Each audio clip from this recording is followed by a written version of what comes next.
This program is supported by Bank of Commerce, an affiliate of San Miguel Corporation. We think customers.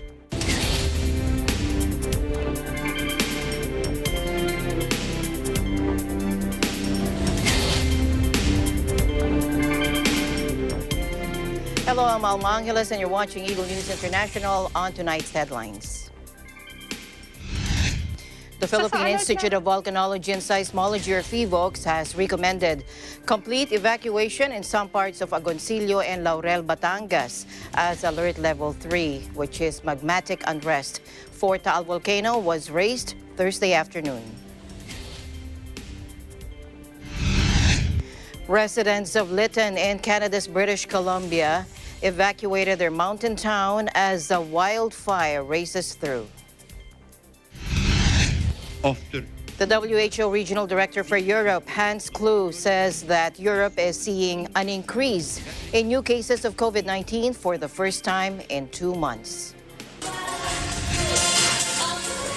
And Seoul seniors were given the green light to get their groove back on Thursday after authorities eased their year-long restrictions on a number of group activities. Take a look.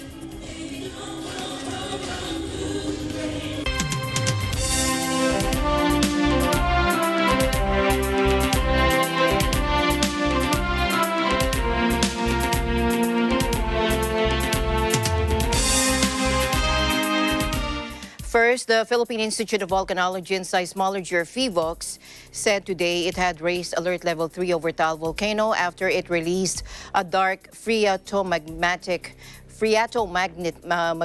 plume estimated to be 1 kilometer high. Earlier, in an online press conference, Yusek Renato Solidum, the director of PHIVOLCS, explained the current situation. Take a look. Isang short-lived, ilang minuto lang ibig sabihin, na pagbuga ng dark phreatomagmatic plume. Ibig sabihin pag phreatomagmatic may magma involvement na dahil ito ay maitim at tumaas ang 1 kilometro ang inabot ng eruption plume. No? At bago pa ito, nagkaroon ng pagtaas ng asupre kumpara kahapon na may average na 13,287 tons per day. Maraming gas pong ibinuga. At dahil po dito sa pagkakaroon ng phreatomagmatic explosion, ay tinaas po natin ang alerto mula sa alert level number 2 to alert level number 3. Ibig sabihin magmatic unrest kaninang 3:37.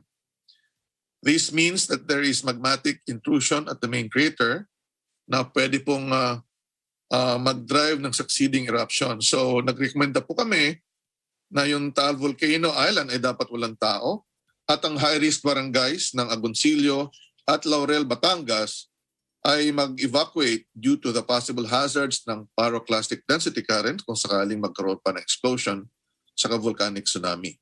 Ang publiko ay nire-remind po natin na yung Volcano Island ay isang permanent danger zone at saka yung entry sa island ay bawal po. Ganun din sa high-risk barangays ng nabanggit na bayan ng Agoncillo and Laurel. In addition, communities around the Taal Lake Shore are advised to take precautionary measures and be vigilant, no? Magmanman sakaling meron pang mga aktibidad na mangyayari. Mas nagdedigas ang magma, nagpapakawala ng magma. Mas maigi nga yan para yung explosion ay hindi masyadong malaki. Pero syempre, napansin din naman natin na nakita nyo na tumigil uli ang pagsabog. 5 minutes lang. At yung senaryo na pwede natin makita, pwedeng ganyan lang muna at yung pwede rin namang mag-escalate. Pero so far, wala tayong nakikita na kakaiba doon sa pamamaga ng bulkan. Steady lang. Pero nga, yung taas ng asupre, syempre yun yung kakaiba. No? Masyadong mataas kanina. Para sabihin na yung mga high-risk areas sa loob ng 14 kilometers, patungkol po yun sa pyroclastic density current or blizzards, yun po ang i-evacuate ng local government. Kasi po ang Tagaytay City, ay yung reads doon ay lagpas pa sa within 14 kilometers, pero hindi po sila kasama doon. So linawin ko lang, base po yan sa hazard map. Ang pagbibigay po natin ng recommendation for evacuation, kung gaano kalayo, ay depende po yan sa mga makikita nating parametro. No? Kung yung January 2020, nakita nating dire-diretso ang pagsabog at talagang may signal na umaakyat ang magma at marami pang paglindol, doon po natin nakita ang kailangang banggitin ang worst case scenario. Pero sa mga susunod na pagbabantay po natin, titingnan natin kung ano yung mga parametro ang ating tinitingnan. Kasi nabanggit na rin, no? Ulitin natin na yung January 2020, sa maliit na explosion, lumaki ng lumaki kasi nga may pressure. Tinanggal natin ang pressure sa crater at yung mas mataas ang pressure na magma ay biglang umakyat. Ngayon, nagdidigas nga po. So, kakaiba ang panimula tungkol dito at binanggit na hindi ganun ka-explosive ang simula nito kaysa sa last year. Ang tsunami ay pwedeng magamit natin siyempre sa normal na situation kung dagat ang ating pag-uusapan. Pero sa history ng Taal volcano, may tinatawag kaming size or lake water oscillation. Pero sa makabagong terminolohiya, ang tawag na doon ay volcanic tsunami.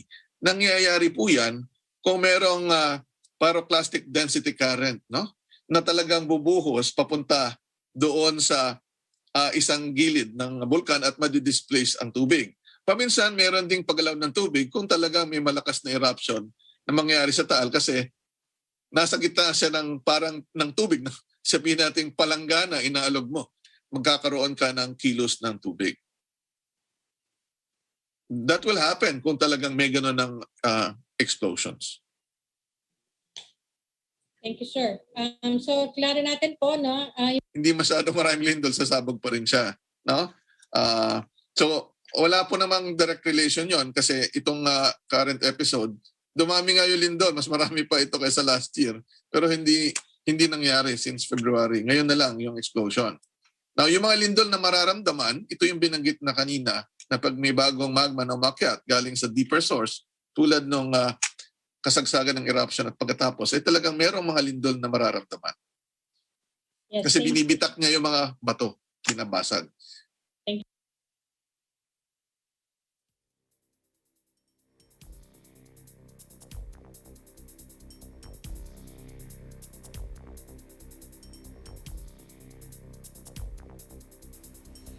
The Philippine Institute of Volcanology and Seismology has recommended complete evacuation in some parts of Agoncillo and Laurel, Batangas, as Alert Level 3 for Taal volcano was raised Thursday afternoon. In a press briefing, FIVOC's Chief of Volcano Monitoring Division, Maria Antonia Bordas, said evacuation was recommended in the Taal volcano island. Let's listen in. Sa Alert Level 3, ang nire-recommend po natin na complete evacuation ay ang Taal Volcano Island na siyang PBC po ng Taal Volcano. Ang Taal Lake ay dapat pagbawalan ng paglaot sa lawa at ang paglikas po ng mga barangay ng Agoncillo, Batangas, Banyaga at Bilibintuang at ang Laurel, Batangas, Gulod, Buso-Buso at yung lakeshore portion po ng Bugaan. Sorry, Bugaan po. Bugaan East. Okay. Communities around the Taal Lake shore are advised to take precautionary measures and be vigilant of possible lake water disturbances related to the unrest. Bornas said they anticipated the unrest because of the high sulfur dioxide emission observed on June 28 and 29th. On June 28, the SO2 emission averaged 14,326 tons per day, the highest ever recorded in Taal.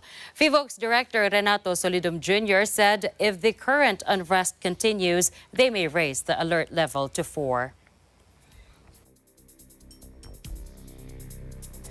Another day baking in sweltering temperatures, the western United States and Canada would likely have experienced a heat wave in the past week, even without climate change. But the scale and severity of the record-breaking temperatures were undoubtedly multiplied by the changes to the atmosphere, according to experts. The U.S. states of Washington and Oregon, as well as British Columbia and Canada, boiled this week in all-time high temperatures that have caused dozens of deaths. Take a look. If the world wasn't warming, the Pacific Northwest and Southwest Canada would be having an exceptional heat wave right now, but it wouldn't be quite as severe. It wouldn't be blowing past existing records, or if it did, it would not be blowing past them by very much. And so climate change lets heat waves be much more severe than they otherwise would have been in a world without climate change. You know, to put it in perspective, both Canada and Oregon set temperature records that are higher than any temperature ever experienced in Las Vegas, Nevada, which is in the middle of the Mojave Desert. So this is truly an unprecedented and exceptional event. So climate change in some way is like steroids for the weather. You know, if there's a famous sports player that performed quite well, then started taking steroids, then their performance, you know, increased beyond what was possible before that. It doesn't mean that they couldn't hit a home run before they took steroids. If we look at baseball, for example, it just means that it makes it more likely than it otherwise would have been. And so climate is sort of steroids for the weather. It's loading the dice to make these sort of extreme events be more common. This is not going to be every summer. We're not going to have 121 degrees weather in Canada, you know, every year. But this sort of thing will become much more likely. It already has become much more likely. We can say that with some certainty. And you know, if we continue putting emissions of CO2 and other greenhouse gases in the atmosphere, not only will this become the new normal per se, it'll become a much more likely normal than it even is today. We can keep things from getting worse. You know, even if we could wave a magic wand and cut all of our emissions to zero tomorrow, global temperatures are not going to go back down to where they were in the 1970s or the 1950s or the 1900s. You know, we're sort of stuck with the climate we have today, but what we can do is keep this sort of thing as a 1 in 100-year event to make sure it doesn't become a 1 in 20 or 1 in 10-year event.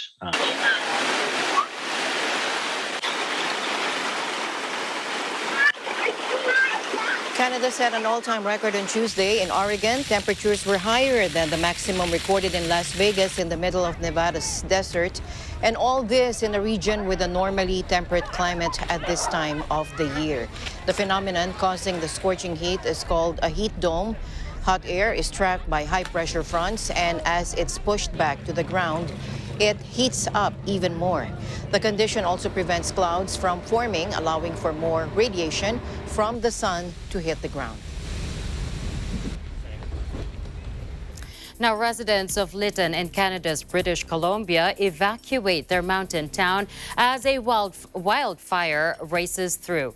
British Columbia, as well as the U.S. states of Washington and Oregon, have boiled this week in all-time high temperatures that have caused dozens of deaths. According to NPR News, in this evacuation order, the village's mayor, John Polderman, described fire in the village of Lytton that threatened structures and safety of residents.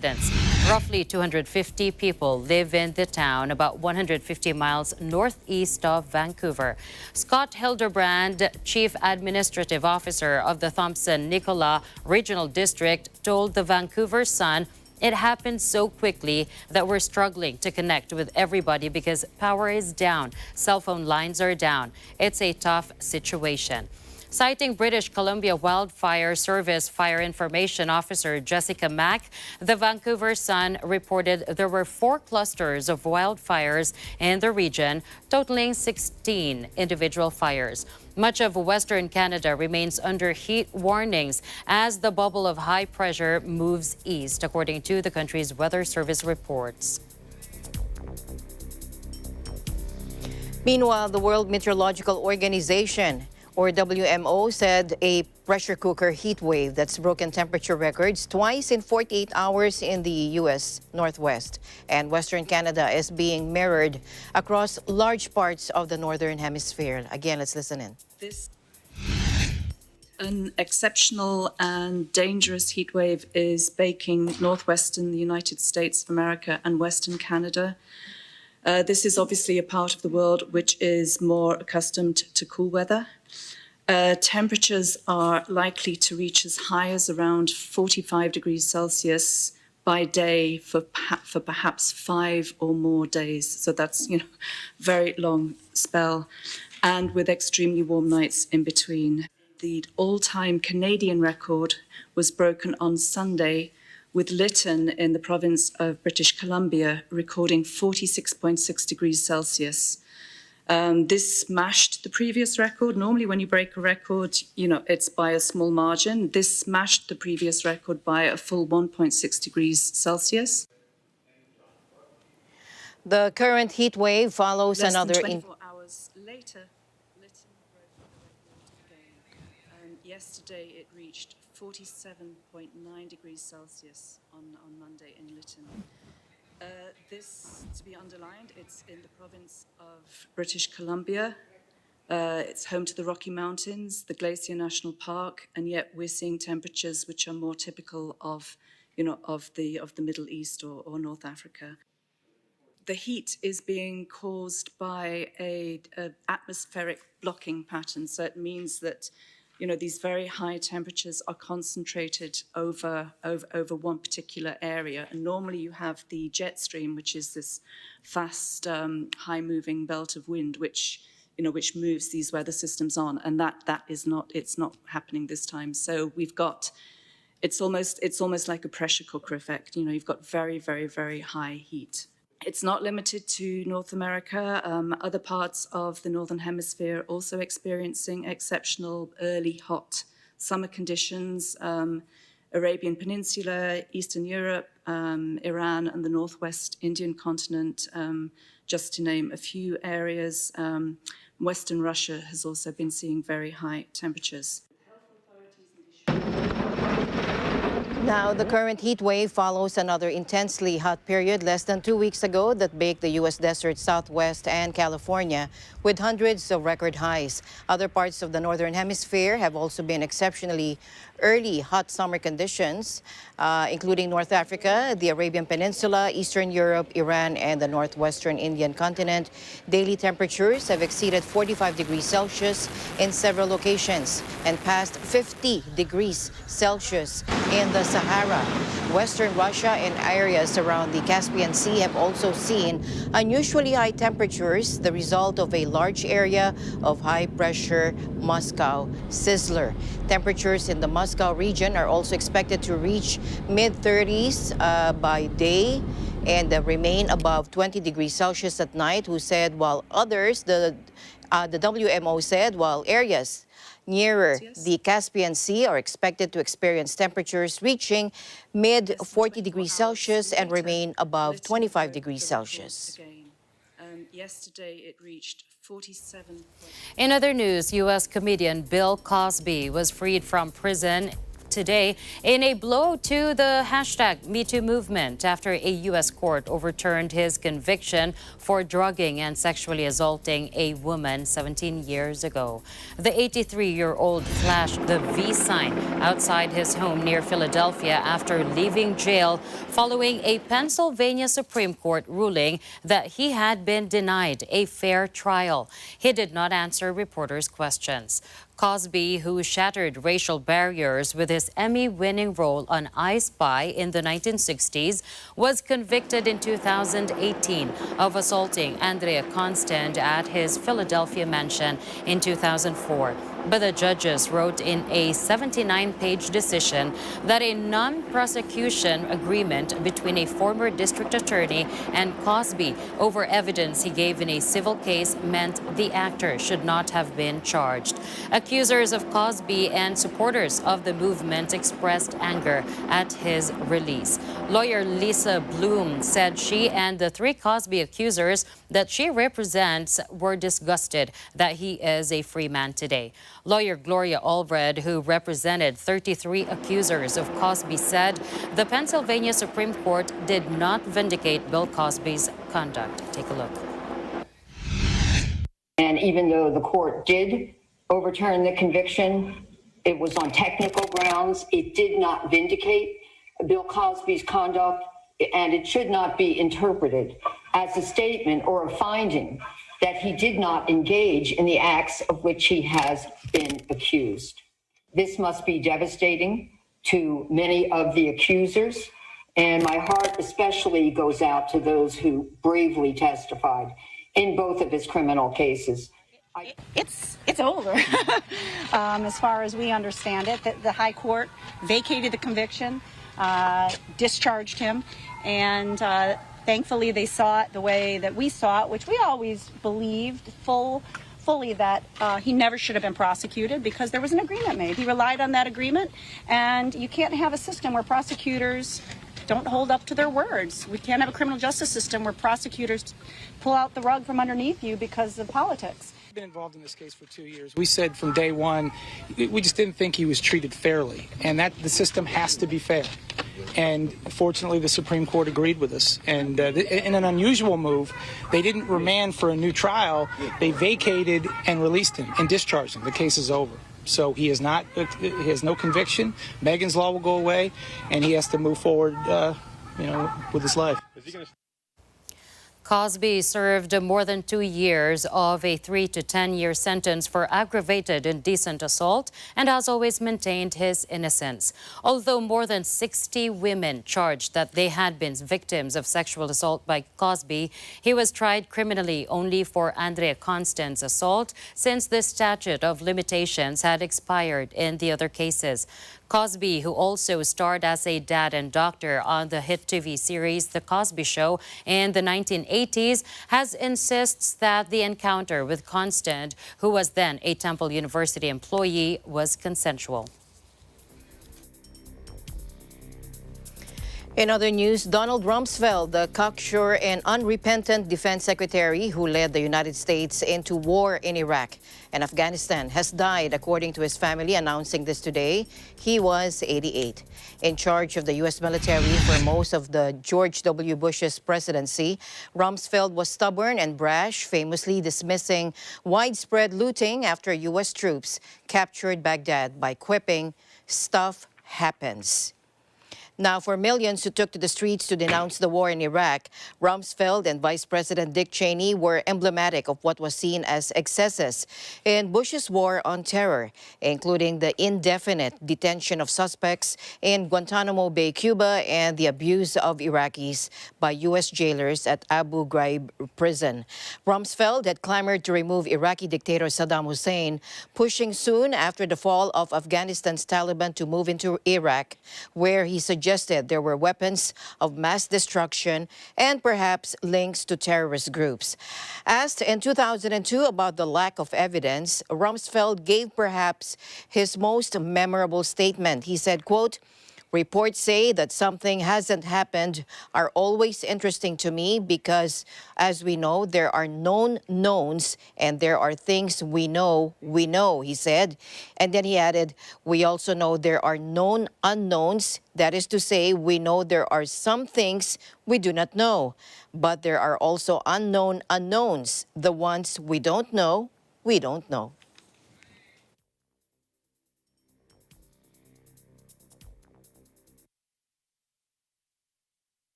And the news continues here on Eagle News. We'll be right back.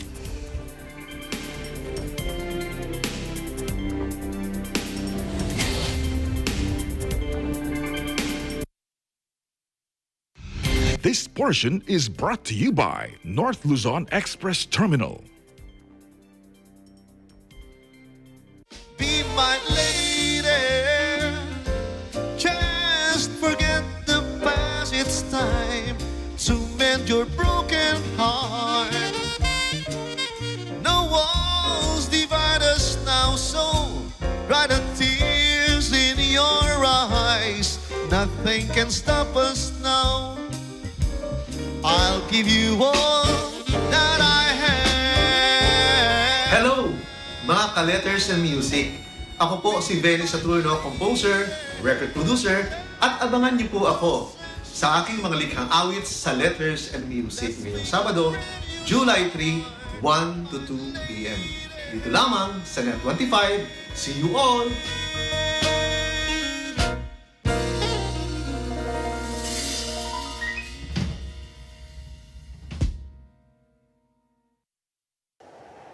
Innovation, digital disruption, globalization.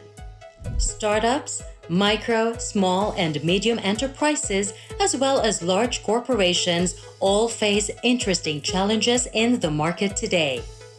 Peek into the world of exciting opportunities and partnerships to drive growth with the latest business news and information.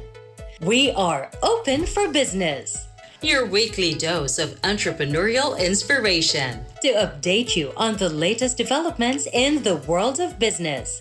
Get up close and personal with CEOs and thought leaders to help you discover valuable insights. Sharpen your instincts for smart decision making with the latest markets and economic trends, disruptive ideas, global innovation, social entrepreneurship, and other leading-edge business ideas. Join the conversations to create a more vibrant environment for entrepreneurship. Catch Open for Business, from vision to action.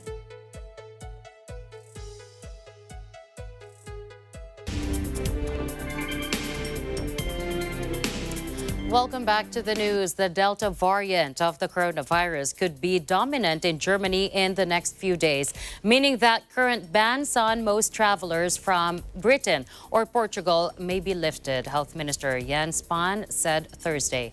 He also said, I expect that in the course of July, we will see Delta accounting for over 70 to 80% of infections in our country, that he said in a press conference by the government.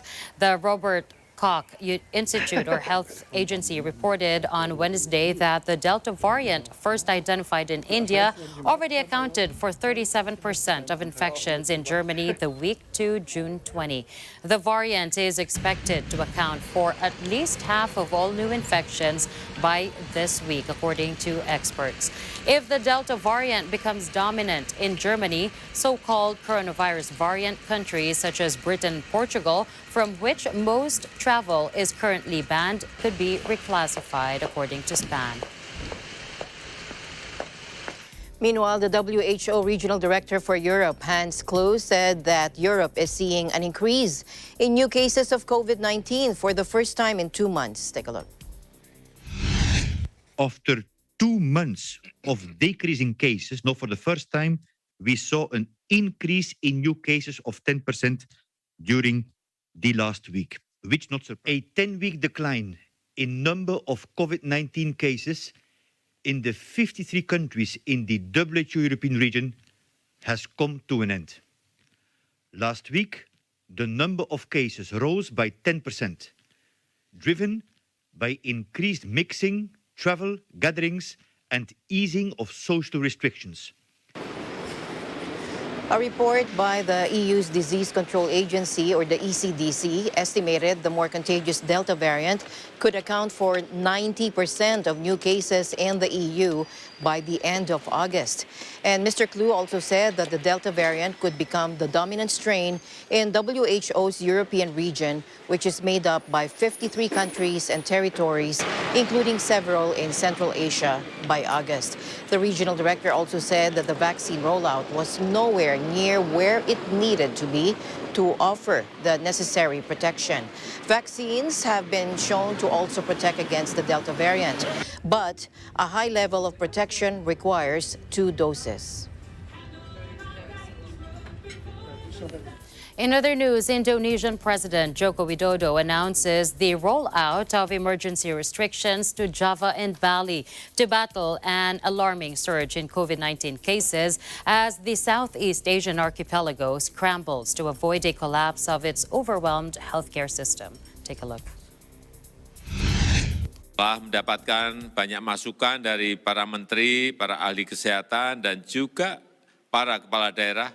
Saya memutuskan untuk memberlakukan PPKM darurat sejak tanggal 3 Juli hingga 20 Juli 2021, khusus di Jawa dan Bali. PPKM darurat ini akan meliputi pembatasan aktivitas masyarakat yang lebih ketat daripada yang selama ini sudah berlaku. Pandemi COVID-19 dalam beberapa hari terakhir ini berkembang sangat cepat karena varian baru yang juga menjadi persoalan serius di banyak negara. Situasi ini mengharuskan kita mengambil langkah-langkah yang lebih tegas agar kita bersama-sama dapat membendung penyebaran COVID-19 ini. President Joko Widodo said the new measures would be imposed for more than 2 weeks in the capital Jakarta and across hard-hit Java, as well as on holiday island Bali, after virus infections surged to record levels, topping 21,000 per day in Southeast Asia's worst-hit nation. Indonesia's official cases skyrocketed after millions traveled at the end of the Muslim fasting month of Ramadan in May, and as authorities warned that highly infectious newer virus strains were rippling across the world's fourth most populous nation. According to BBC, under the new rules, all staff working for non-essential businesses will have to work from home, and distance learning will be implemented across schools. Malls, places of worship, and public leisure facilities like parks will also be shut, with dining in banned. Businesses, including those in the health, security, and energy industries, have been deemed critical and will be allowed to run at 100% capacity, which means all employees can go to work. Others, like financial services, which have been deemed essential, can run at 50% capacity.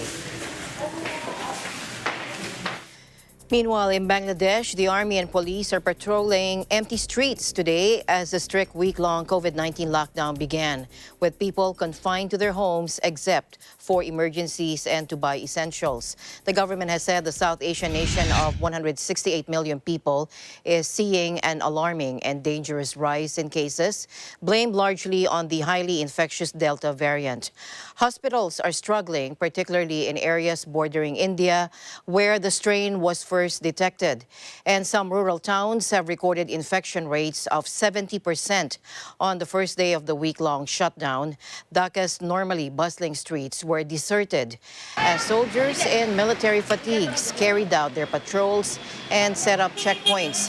Dhaka's police chief told reporters that anyone leaving home without a good reason would be fined and may face arrest. Eagle News will be back with more stories. Don't leave us, please.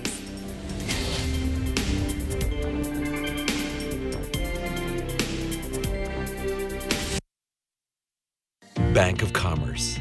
What we are is personal banking, where we understand that every deposit is your hard-earned money. Every loan is for good reason. Every service aids in your convenience. Every business of ours is meant to grow yours. We hear you, feel you, and we act on your every banking need. Bank of Commerce, an affiliate of San Miguel Corporation. Mula noon hanggang ngayon, gabay natin ang MTRCB ratings sa matalino at responsableng panonood.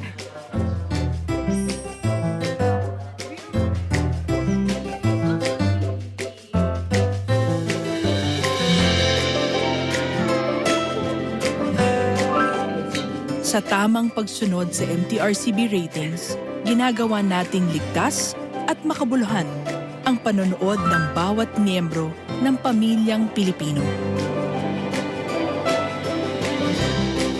Lumipas man ang panahon, hanggang may pamilyang Pilipino, andyan ang MTRCB. Samahan sina Wedge Kujamat, itong balitang panggising sa ulo ng mga balita. Apple David, Sa 60 katao ang isinugod sa ospital. Phoebe Publico, Economic sabotage ang mga tiwaling negosyante. at Cristel Fesalbon Pagpresyo ng gulay, makakausap natin para iatid sa inyo ang mga kaganapan at pangyayari sa bansa at sa iba't ibang panig ng mundo. Mga napapanahong isyu ng bayan. May balitang sports, entertainment at iba pang kaalaman. Simula Lunes hanggang Biyernes, alas 5 ng umaga sa paborito niyong morning show, Pambansang Almusal, dito sa Net 25. Pambansang Almusal.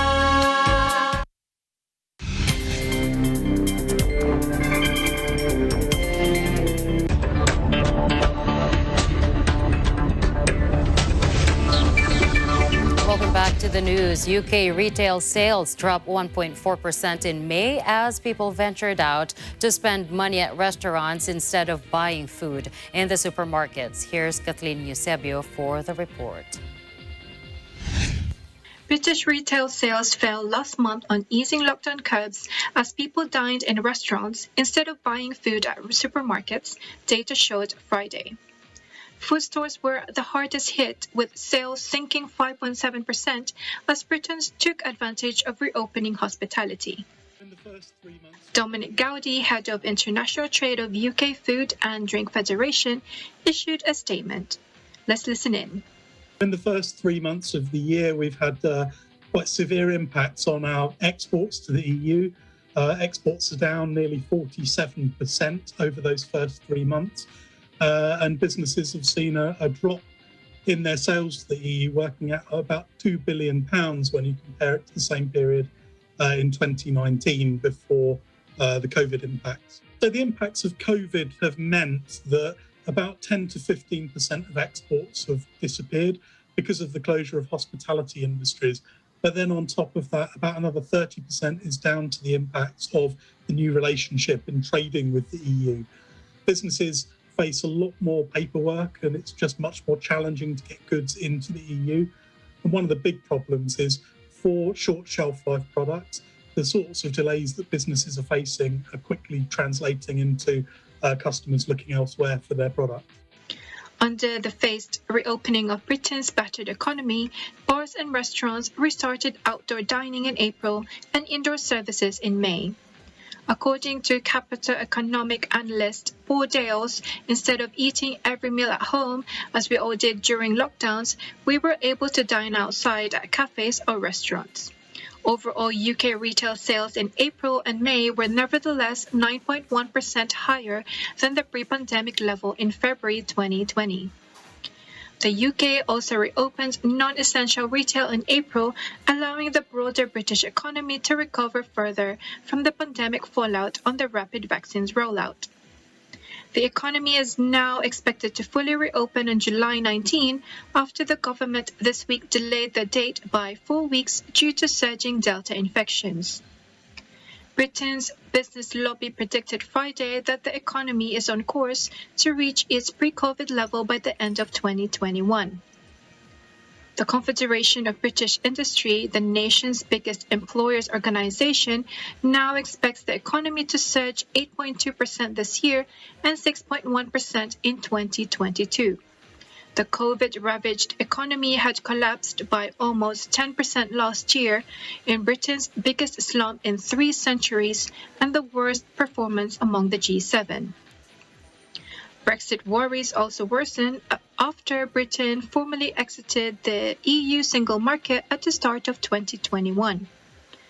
Dominic Gowdy added, "The news is a very clear indication of the scale of losses that UK manufacturers face in the longer term due to new trade barriers with the EU." Reporting from London, United Kingdom, I'm Kathleen Eusebio. We live in interesting times. Meanwhile, the impact of the COVID-19 pandemic on tourism could result in a more than $4 trillion loss to the global economy. That is according to the UN Trade and Development body UNCTAD on Wednesday in a report issued jointly with the UN World Tourism Organization, or UNWTO. And the estimate is based on losses caused by the pandemic's direct impact on tourism and the ripple effect on related sectors, and is worse than previously expected. Take a look. A new UN report released today says that the crash in international tourism due to the COVID-19 pandemic could cause a loss of more than $4 trillion to the global GDP last year and this year. The estimated loss is due to the pandemic's direct impact on tourism and the ripple effect on other closely linked sectors. The report, published jointly by the UN World Tourism Organization and the UN Conference on Trade and Development, says that the tourism sector's recovery will largely depend on the uptake of COVID-19 vaccines globally. International tourist arrivals declined by about 1 billion or 73% last year, while in the first quarter of 2021, the drop was around 88%, according to the report. Developing countries have borne the brunt of the pandemic's impact on tourism, with estimated reductions in arrivals of between 60% and 80%. They've also been hurt by vaccine inequity. The agency said the asymmetric rollout of COVID vaccines has magnified the economic blow to the tourism sector in these nations, as they could account for up to 60% of global GDP losses. Rebound amid losses. It is expected that tourism will recover faster in countries with high vaccination rates, such as France, Germany, the United Kingdom, and the U.S. However, international tourist arrivals will not return to pre-pandemic levels until 2023 or later due to barriers such as travel restrictions, slow containment of the virus, low traveler confidence, and a poor economic environment. Meanwhile, an EU-wide COVID certificate for easier travel comes into force just in time for Europe's busy summer vacation period, but the highly infectious Delta variant is already threatening to curtail its use. The EU document, essentially a QR code available on smartphones or on paper, shows whether the bearer is vaccinated with one of the EU's approved jabs from BioNTech, Pfizer, AstraZeneca, Moderna, or Johnson & Johnson, or whether they have recovered from an infection or recently tested negative. Under EU law, the certificate is meant to do away with the need for quarantines or further testing when traveling between the EU's 27 countries or 4 associated European nations, which include Iceland, Norway, Switzerland, and Liechtenstein. All EU member states were connected to the digital certificate system on Thursday, except Ireland, which was hit by a cyber attack targeting its health service in May and plans to have it operational on July 19.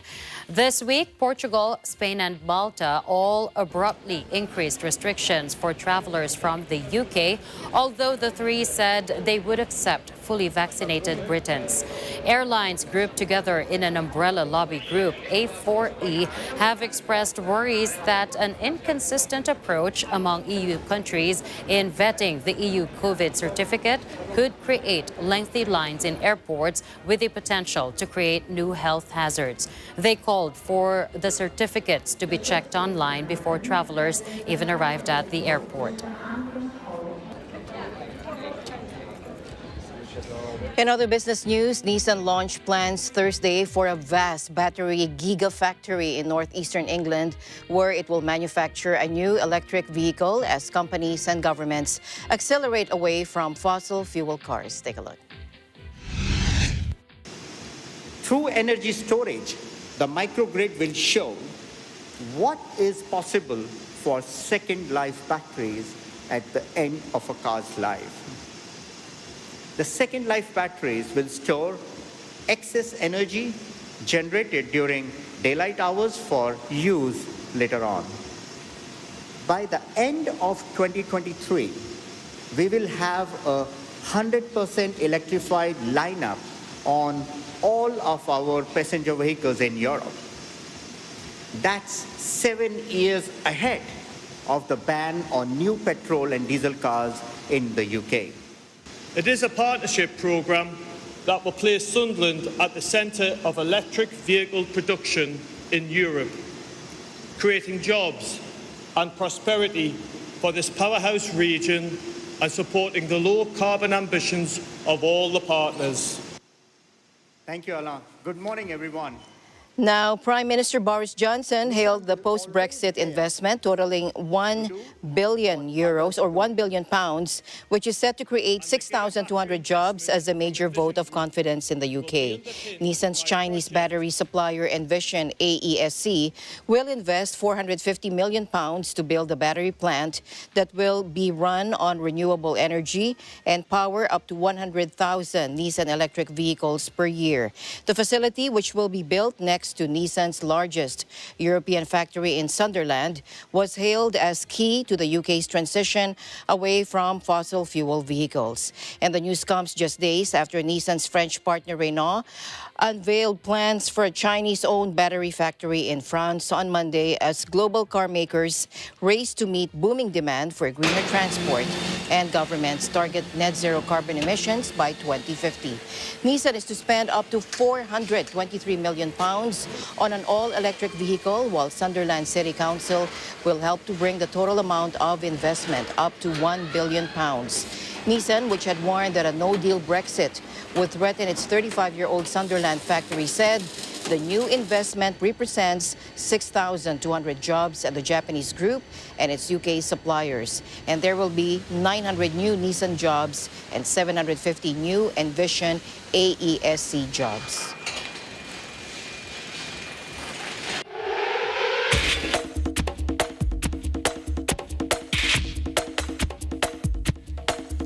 Host cities of Euro 2020 football matches need to better monitor the movement of spectators, including before they arrive and after they leave the stadiums, according to the World Health Organization. Take a look. At the moment, of course, we have a large, major sporting tournament. High visibility is placed on that. We're seeing a lot of images, and there's a lot of images within the stadia. We need to look much beyond just the stadia themselves. What we need to look at is around the stadia. How are people getting there? Are they traveling in large, crowded convoys of buses? Are they taking individual measures when they're doing that? What's happening after the games when people leave the stadiums? Are they...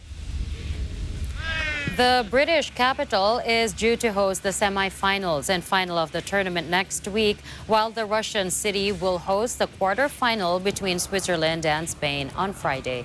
Hundreds of cases have been detected among spectators attending Euro matches, including Scots returning from London, Finns returning from St. Petersburg, and carriers of the more contagious Delta variant in Copenhagen.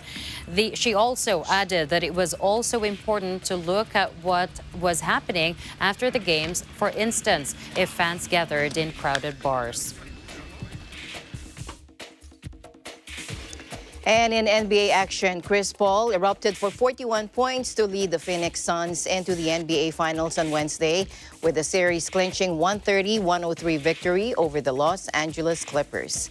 Following what was an extremely chippy Game 6 at Staples Center, which included Patrick Beverley being ejected after shoving Chris Paul in the back after a stoppage in play during the fourth quarter, the Suns are Western Conference champions. Paul was masterful for Phoenix in the win as he finished the game with 41 points to go along with the 8 assists, 4 rebounds, and 3 steals. On the other side, Paul George finished with 21 points for the Clippers, but it was Marcus Morris Sr. who led Los Angeles in scoring with 26 points in the loss. Obviously, their efforts were not enough to keep the Clippers' playoffs hopes alive. Phoenix will face either the Milwaukee Bucks or Atlanta Hawks in the best-of-7 championship round. Finally, in our news, Seoul's seniors were given the green light to get their groove back on Thursday after authorities eased year-long restrictions and a number of group activities. Dancing, singing, and yoga for the over 60s are slowly coming back to community centers across the city as South Korea continues its vaccination drive. Dozens of vaccinated women donned their masks and their dance shoes Thursday at a senior facility in central Seoul, among the first to welcome back group exercise with friends.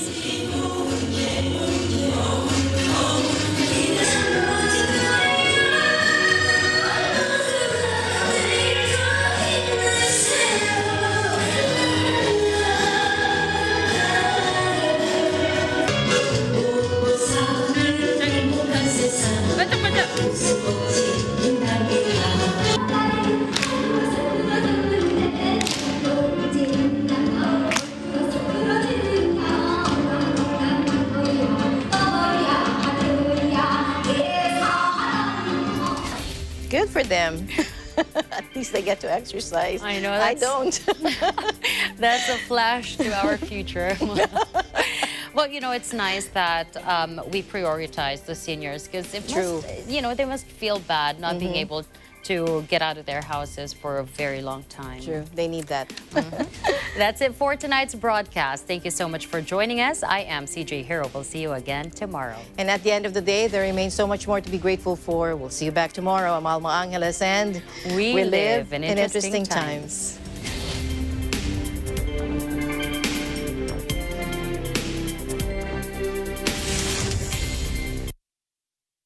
This program is supported by Bank of Commerce, an affiliate of San Miguel Corporation. We think customers.